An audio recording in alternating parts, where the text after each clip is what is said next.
it's Native Robin again, and after a long, hard summer of work, I needed an adventure. So today we're at the airport at Purdue University to take a trip on a B-17 bomber. Check it out. Hey, we're coming up inside, get our tickets and get everything all set up and get outside and check out that B-17. Can I walk all the way around once? Awesome.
Just so you can get an idea of the size of this thing, look at my height compared to World War II fighting plane. There's no shortage of machine guns mounted underneath, turret back below, guns up front and in the rear. Pilot's got the bird's eye view. I'm gonna kick the tire here. It's just on the bottom. Boy, I don't know. I'm surprised That is some big tires. Got a 9-cylinder rotary engine, 4 of them. And I can't wait to hear how they sound at takeoff, because they recommend earplugs and I didn't bring any. And 2 in front, like this. And we're going to roll it through in direction of rotation, which is this way. And the 2 people on the first blade are going to take it up and hold it as high as they can, and the other 2 people are going to grab that prop coming through and pull it through. We're going to do that 9 times on each end. Okay, now. And then you 2 guys come back and grab the other. Okay, see what they did? Yeah. Okay, count 9 blades. That was 1, this is 2. Okay, let's go. I think you guys did your 9 times, didn't you? That's 9? Okay. I'm going to do the safety stuff first. By the way, my name is Milt Kramlich. I live in Billings, Montana, and I'm a volunteer on this airplane. Somebody's going to do it. Dirty job. Okay, yeah, like we're required to tell you if this is a World War II aircraft, Warbird, Voyagers. However, the FAA has given us a waiver to do that, so you folks have the experience. Okay, the emergency exit there. The 2 sliding windows up there, there's a sliding window, this one's open, the one on the other side, that's an emergency exit. This door here, we can use that for an emergency exit. The bomb bay doors can be opened up, and that's a good way out. That's the way most of the crews bailed out when they had to go out. The bomb bay doors were probably already open, and they just jumped out. The door we enter is an exit, and also the radio room. There's a hatch up on top. We've got a kind of a screen in there now. We're going to fly with that screen in there. And as soon as we take off, you folks are going to be able to get up and move around the airplane. And get up right away. I mean, you can tell when the airplane comes, and I'm going to be up here, and I'll signal you when you can get up. But you know, it's kind of hard to see me up there. But as soon as the airplane gets off the ground, get up and start moving around. There's going to be 2 passengers up here in the flight attendant. 3 in the radio room and 6 in the back by the waistline area. It doesn't make any difference where you sit because you're in the seat just a little bit of time. When we come in for landing, you're still up. I'm going to tell you to sit down, and sit down right away because we're going to be on short final already, and we need to get in our seat. And that's about it. When you come up through the bomb bay area, there's a catwalk in there. If you happen to drop anything on the bomb bay doors, don't try to get it back. We'll open it up and get it out. Because if anybody gets on those bomb bay doors from the inside, they will open. They're trying to do that. It's a bomb that broke loose. I'll jump down and get it. Stay on the catwalk. And that is about the end of mine. Okay, you got it. What we'd like to do for you is give you a little bit of insight into the airplane, this one specifically, the airplane as a whole. How many of you know something about the B-17? 11 o'clock flight, checked in, please. Any experts? I always learn stuff. No? Well, we're not experts either, but we'll keep you safe in this thing. Half of you can go with Ken, go down one side, the other half can stay with me. We're going to do a little talking about the airplane. We're just going to stand over here, and he's going to stand over there. We're going to both tell lies. No, my stuff's all factual except for some of it. This airplane is super and turbocharged. You can see the turbochargers on the back there. And what they're designed to do is draw air through the engine, so the higher you go, you can still maintain the highest possible level of horsepower. We're going to go up for a flight today. It's going to take a little while to warm it up because we have 37 gallons of oil behind each engine. And these, in the early days, what these engines were designed to do was very limited life, and they'd run them at high power settings, so oil consumption was a big consideration. So they put these large tanks in there. If you want to come over here, we'll give you a glimpse of this thing. It lives up in the wheel well. You can see it back over here behind the landing gear struts. And these are self-sealing tanks, as are the fuel tanks. So if they're hit by a bullet or a few, they were designed to seal up after the strike so you could continue to operate the airplane. Excuse me.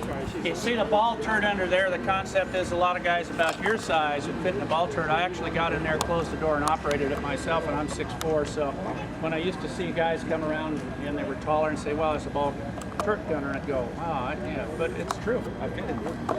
You see the colors on the airplane designate the bomb group, the 398, and then further breakdowns would be in the triangle. And the design was simply used for finding the other fella. If you're going to take off and be with a particular group, it's always nice to know who they are. So they'd launch hundreds of airplanes, and they'd approach what we call buncher beacons, and they'd start in orbit and form up in formation, and then get staged to go to the strike, the target. And that's how you told who you were. And then, of course, he could communicate with radio and his oxygen mask. And that's one thing that people don't realize. These airplanes were not pressurized. They flew up to 35,000, temperatures 50 below, and they were suited up in these lamb's wool suits with a leather exterior, and they had heating wires all through the suit, and they just plug it in and turn up the required heat, and then they were on oxygen the whole time. That's how they managed to survive in that environment. There are 2 seats up in the flight compartment, 3 seats in the radio room, and 6 seats back here. Doesn't matter where you sit. You requested a pre-boarding seat. Yeah, so, yeah. So go ahead, get on. Okay. Del, you're Thanks. Oops.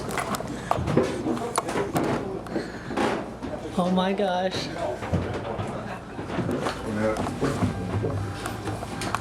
Woohoo! Getting close to takeoff. We'll get these engines fired up. So again, landing gear, get it running on pilot, and then switch to the carburetor, and that's what it backfires.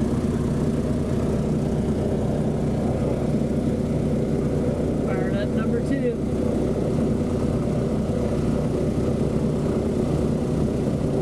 Woohoo!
oiled by 5,000 to get what it's worth.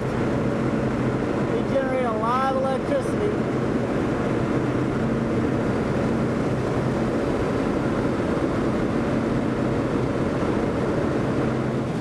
Now we're making and turning around to go back home.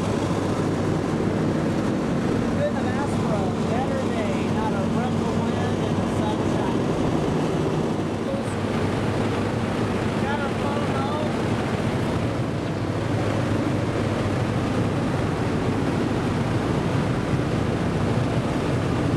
Dial in.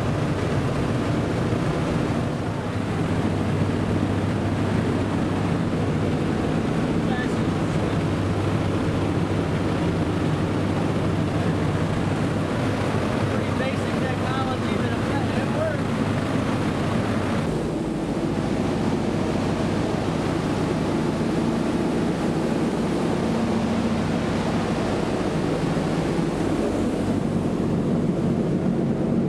Heading back home.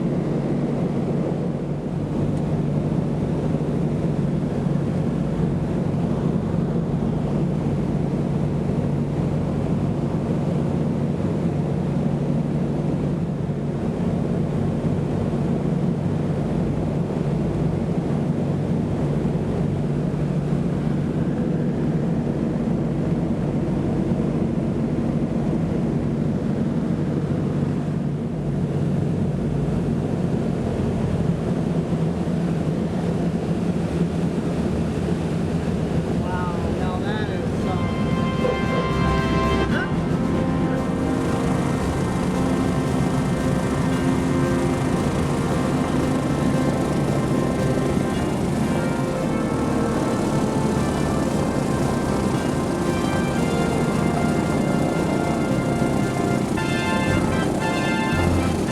Okay, that was our flight adventure on the B-17. I hope you enjoyed it. Until